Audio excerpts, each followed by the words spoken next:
I am sitting underneath one of my childhood trees here in Costa Rica.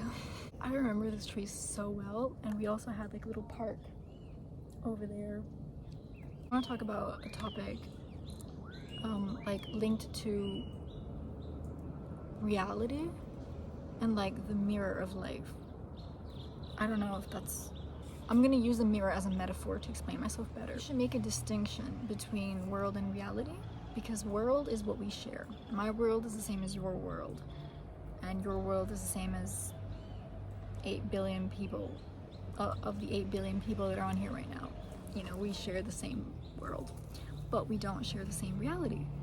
And I feel like this distinction already is a very like important distinction. Like, I feel like a huge percent of our fights within like our friendships, relationship fights, you know, just in general, are due to the simple fact that we think realities are shared, and that my reality is the same as my brother's reality, and my boyfriend's reality, and my friend's reality, when it's not. It's actually really different.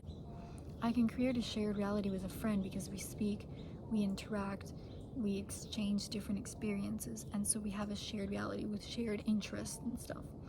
But other than that, my reality is very different to his reality or her reality. And once we've acknowledged this and accept this, there is really no reason to like get angry with other people about different things, because their experience, their perception, their feeling, their thoughts about a specific thing, even though it was the exact same thing that we lived, are different. For instance, very interesting thing happened, and this is why I was also trying to teach this to my brother a couple of days ago actually.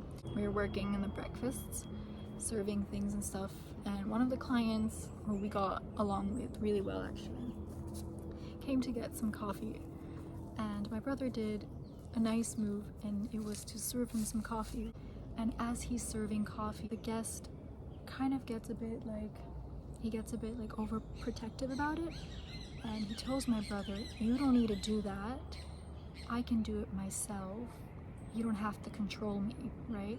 And my brother, you know, he's taken a bit like offense out of it. My brother comes in the kitchen with me, and that's when I told him, "Look, what was interesting about the sentence he told you? You don't have to control me." Now that shows us that he's someone that feels like he doesn't have control in life. How interesting how like realities met here. My brother's reality was, I'm doing him a favor and I'm gonna serve him coffee to make him happy. His reality was, this guy is controlling me, I feel controlled. Two completely different realities of the same exact situation. Now my brother probably would think he's being rude because he's telling him, you know, to stop controlling him and stuff. The other guy thinks my brother is rude because he probably thinks that my brother's trying to control him. You know what I mean? Two completely different realities though. And anyways, I thought it was really interesting, and I was teaching my brother how, you know, this is his reality, nothing that you should feel bad about, because it actually shows, you know, how he grew up, how he feels and stuff. And this is why I feel like the education on reality is very important. Another perfect example, if you ask me, is in the dating world. For instance, it's really typical to hear girls that would say things like, "Why do I keep on attracting the wrong guys in my life?" Now, I feel like instead of asking that, one should ask, what am I doing to accept and not attract the guys that I'm accepting in my life? They change the outer world instead of changing their inner world. This is the topic that I mean about mirroring. They go around looking for another guy, and they always end up in the wrong situation, and then they're like, why am I keep on attracting these guys? When in reality, if you ask yourself, what am I doing to accept these guys? The answer is, I see myself as less, so I accept less. If you don't want to find these guys in your life, you have to go inside of yourself and realize, oh, well, effectively, I'm into this guy, this pattern, this and that, because it's an insecurity, it's a, you know, defense mechanism. But I deserve more, and so I'm gonna accept more. And once you decide that and you accept that, you will start accepting more and the right people. So it's always internal, and that is by changing yourself. But yeah, the perfect example could be the coffee guy with my brother. If he's always going to continue seeing himself as people controlling him, no matter what the situation is. I could go up to him and talk to him about other things, and he will still view me as controlling him.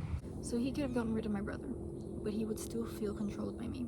He could get rid of me, but he will still feel controlled by anything around him, by the phones, by, you know, friends, by parents, by teachers. He will always feel like he's being controlled until he realizes that he's the one that feels like he's always being controlled, because maybe he grew up in an environment where he's always been controlled by his parents, or where he didn't have the liberty to make his own decisions, and decides to work on himself and realizes this.